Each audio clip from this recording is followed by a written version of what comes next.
Hello students. आज हम लोग बात करने जा रहे हैं एक्सरसाइज 9.3 के सॉल्यूशन के बारे में।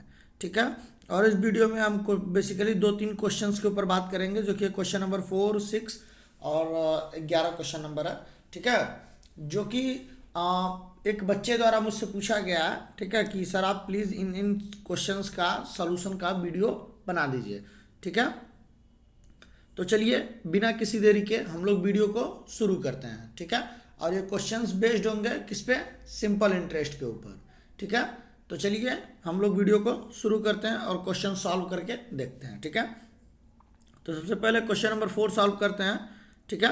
दिया हुआ है सपना बोरोड ₹9,200। ठीक है।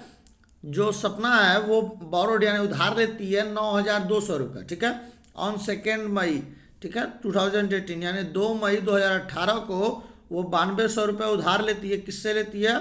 फ्रॉम अ बैंक, एक बैंक से। ठीक है। At the rate of 10% per annum, यानी 10% प्रति साल की दर से। ठीक है। What amount will he have to pay back on 9 December 2018। ठीक है। यानी 9 दिसंबर 2018 को उसको कितना रुपये पेड करना पड़ेगा। ठीक है। तो इस क्वेश्चन के लिए प्रिंसिपल जो हो जाएगा वो हो जाएगा 9,200। ठीक है। जो रेट ऑफ इंटरेस्ट हो जाएगा वो 10% हो जाएगा। यहाँ पे मेनली जो टाइम में प्रॉब्लम होगी बच्चों को। ठीक है। तो यहाँ पे आप देखिए कि अगर जो ये ली हुई है पैसा, जो 2 मई को ली हुई है और लौटा रही है 9 दिसंबर को, तो इसमें हमें दिन का भी खास ध्यान रखना पड़ेगा। ठीक है। तो यहाँ पे पहले आप ये देख लीजिए कि टोटल कितने दिन वो पैसे का इस्तेमाल कर रही है अपने लिए।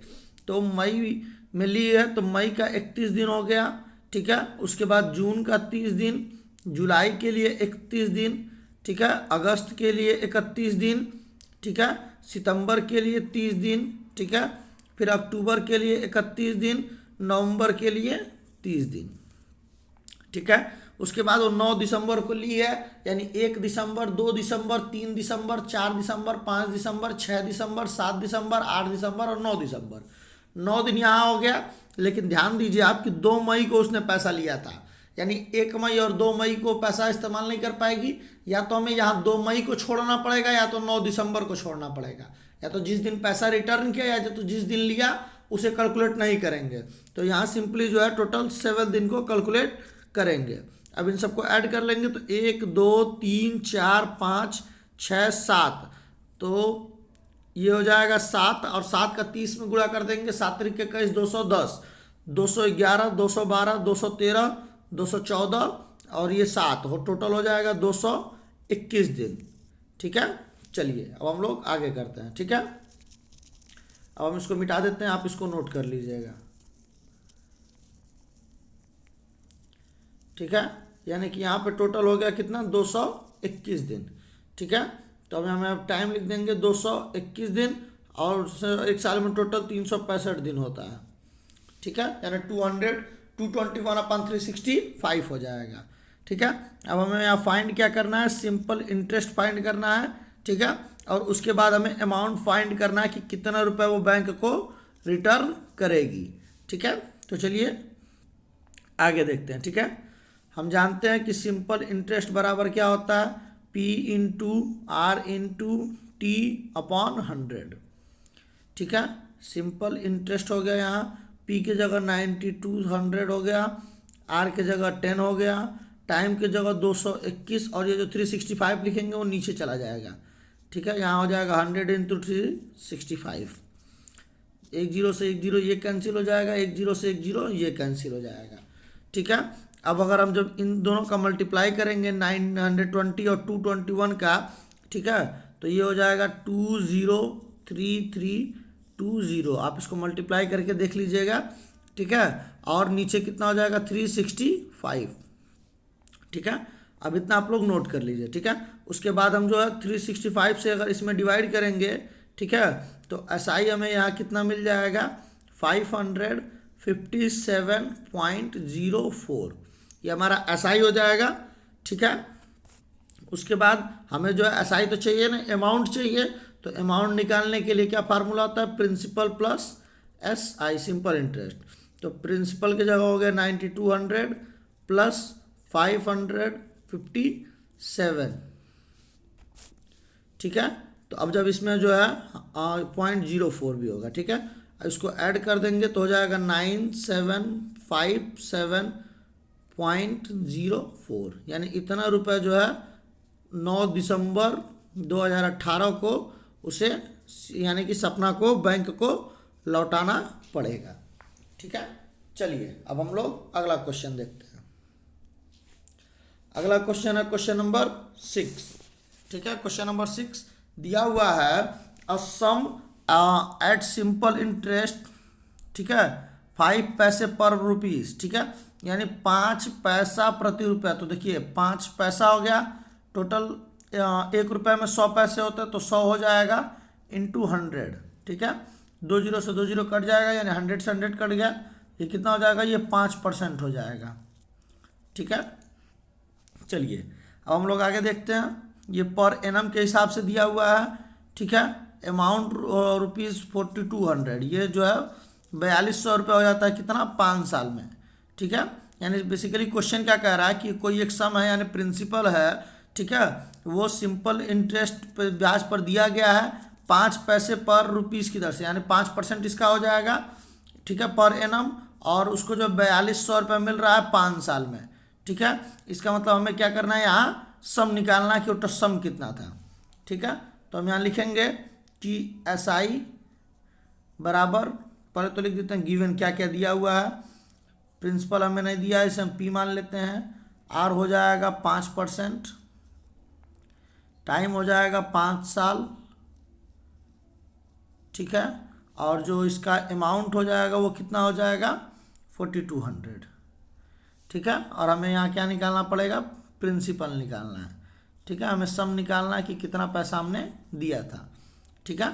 चलिए अब हम लोग जानते हैं कि SI बराबर क्या होता है, principal into rate into time upon 100।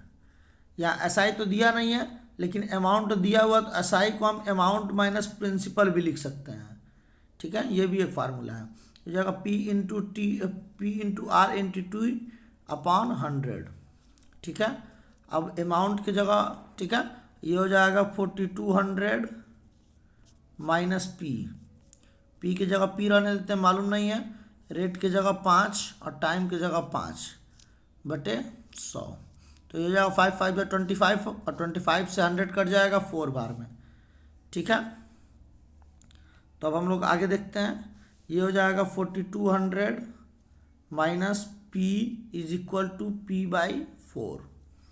अब इस 4 का इसमें मल्टीप्लाई हो जाएगा, तो 4 चौको 16 और 2 चौको 800, माइनस 4 का P में 4P बराबर P। ये माइनस 4P उधर चला जाएगा, प्लस P हो जाएगा, तो P प्लस 4P हो जाएगा 5P बराबर 16800, ठीक है। अब इस 5 से 16800 कट जाएगा, 5 या 15, फिर ये हो जाएगा 1 और 18, 5 या 15, 3 6 25, यानी 1360 और 3360, ठीक है। यानी जो इसका प्रिंसिपल हो जाएगा वो कितना हो जाएगा 3360, ठीक है। ये इसका प्रिंसिपल हो जाएगा, ठीक है। चलिए अब हम लोग अगला क्वेश्चन देखते हैं। अगला क्वेश्चन है क्वेश्चन नंबर 13, ठीक है। क्वेश्चन नंबर 13, रवि बारोड, ठीक है। Question number 13, Ravi borrowed rupees 4500। Ravi जो है 4500 रुपये उधार लेता है फॉर 2 ईयर्स, 2 साल के लिए, ठीक है। एंड 6500 फॉर 1 कैरी 1/2 ईयर्स, मतलब 1.5 साल के लिए 6500 रुपये उधार लेता है, ठीक है। At the same rate of interest, same rate of interest के हिसाब से, ठीक है। The total interest he had to pay was rupees 1500, यानी उसको जो टोटल इंटरेस्ट है, यानी 4500 रुपये पर 2 साल के लिए और 6500 रुपये पर 1.5 साल के लिए, जो दोनों का ब्याज जो पेड करना पड़ेगा उसको वो 1500 रुपये पेड करना पड़ेगा, ठीक है। Find the rate of interest, ठीक है। तो रेट ऑफ इंटरेस्ट निकालना है हमें, ठीक है।